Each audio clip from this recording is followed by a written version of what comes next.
So you need to indicate whether you believe that your calling, the reasons for your calling have been addressed. No. Thank you. So I will now ask members of the committee to indicate which of the three courses of action are open to us. Number one is to resolve not to refer the decision back to Cabinet. In other words, to decide that no further action is necessary, in which case the decision will be implemented. Number two, to resolve not to refer the decision back to Cabinet, but nonetheless to make such recommendations to Cabinet as this committee sees fit. In other words, the committee may wish to refer comments to the appropriate decision maker to consider, even if the committee decides not to accept the call-in. This will not prevent the decision from being implemented. Or thirdly, to resolve to refer the decision to Cabinet for reconsideration with a written explanation setting out the nature of the committee's concerns. In other words, refer the matter back to the decision maker, clearly detailing concerns which are to be addressed, in which case the decision maker has 10 working days to amend, withdraw or implement the decision and should formally notify the Overviewing Scrutiny Committee accordingly. If a member opts for options 2 or 3, can you please, as succinctly as you can, either tell me what the recommendations are if they're number 2, or what the reasons are if it's number 3. I will start at that end of the row with Councillor Simpson. So 1, 2 or 3. If it's 2 or 3, the reasons, please. Thank you very much. I'm going to go for option 2, to refer back, not to refer back rather, but to make recommendations. And I think the only recommendation to make out of this is it's been 4 years and we're still here. So clearly something hasn't worked the way it should, and it would be great, at some point, if there could be a kind of proper lessons learned that could be applied to future generations. Thank you. Thank you very much. Councillor Hazelden. Option 1, Chair. Thank you very much. Councillor Wellbeloved. Option 1, Chair. Thank you very much. Councillor Morris. I think I'd go for option 2 on a couple of points. First of all, that with the recommendation that that Cabinet take Cabinet take into account going forward with this project the recommendations that it's going to get a bit convoluted this, but the take on board what the Cabinet decides to do about the resident engagement model, so that is used as a way of going forward. And then the second thing is to endorse the issue that we've talked about, is that there needs to be continuing scrutiny of the costs of occupation for the new residents on the estate, and corrective action to be taken should things not pan out in the way that they're predicted at the moment. I think those are the 2 main things. Thank you very much. Councillor Briggs. Well, I have an issue with this whole argument that demolishing people's homes somehow serves the majority. We've got to be really quick, so I'm sorry, I'm going to say what I just say. Well, if we've run out of time, then we'll not come to a decision. So I have an issue with this argument, that this sort of utilitarian argument that there are 20, which begins every report. There are 21,000 people on the housing list, but actually there are only 6,000 actually bidding. So this whole basis of the argument for me is completely flawed. This sum of satisfactions argument that somehow the majority are best served at the expense of people's individual rights. This argument, as far as I'm concerned, runs counter to the norms of how people should be treated with respect and dignity by the people that they elect.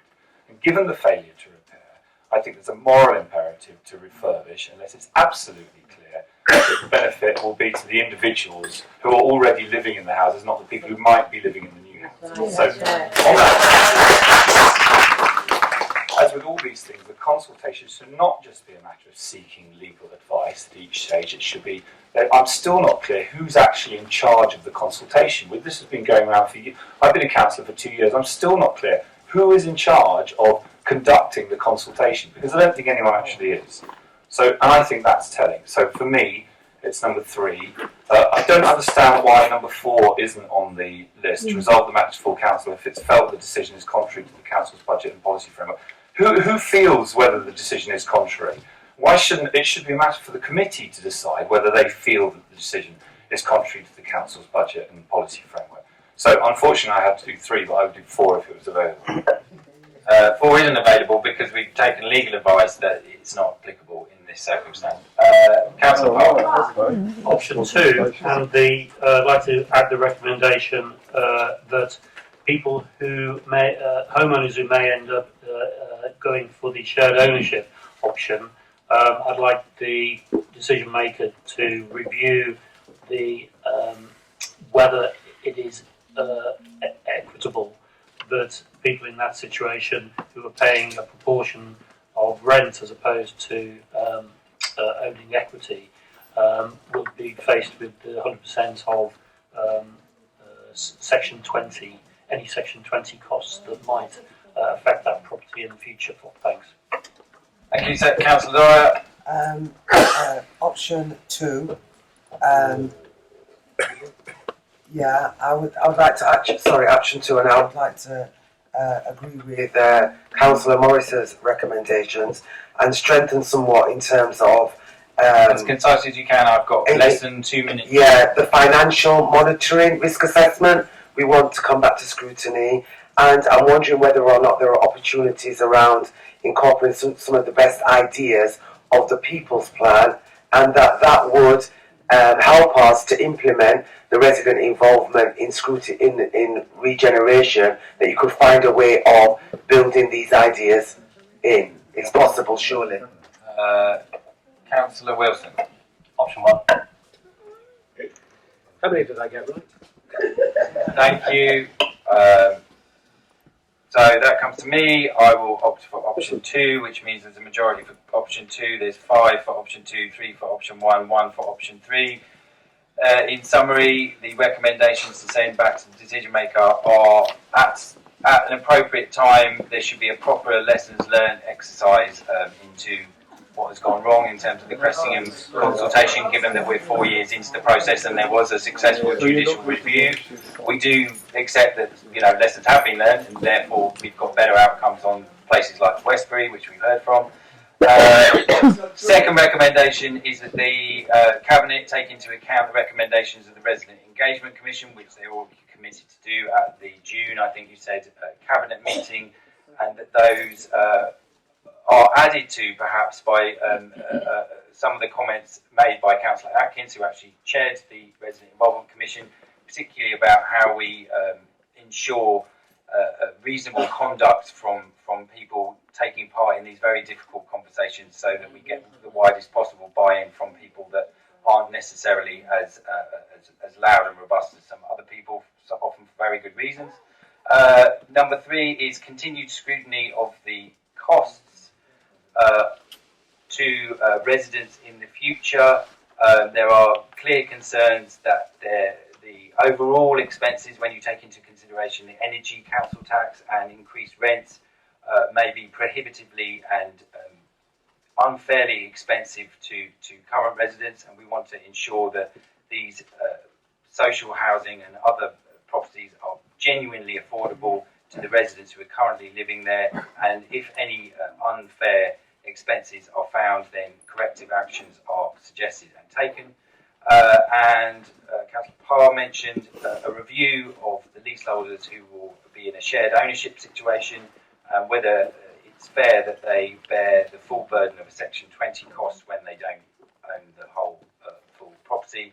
And I would add to that we have a commitment to an ongoing, transparent and robust financial risk management system in terms of the cost and delivery of this regeneration scheme, to assure everybody that it's being well managed and it's not going to damage the delivery of the regeneration or the wider viability of the HRA account.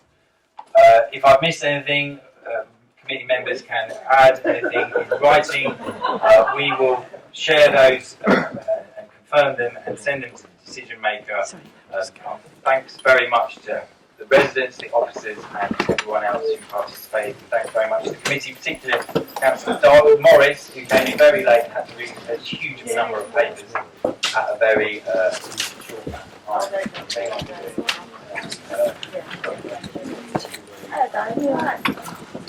I'm driving. Do you want to come up with me? I've got a 7.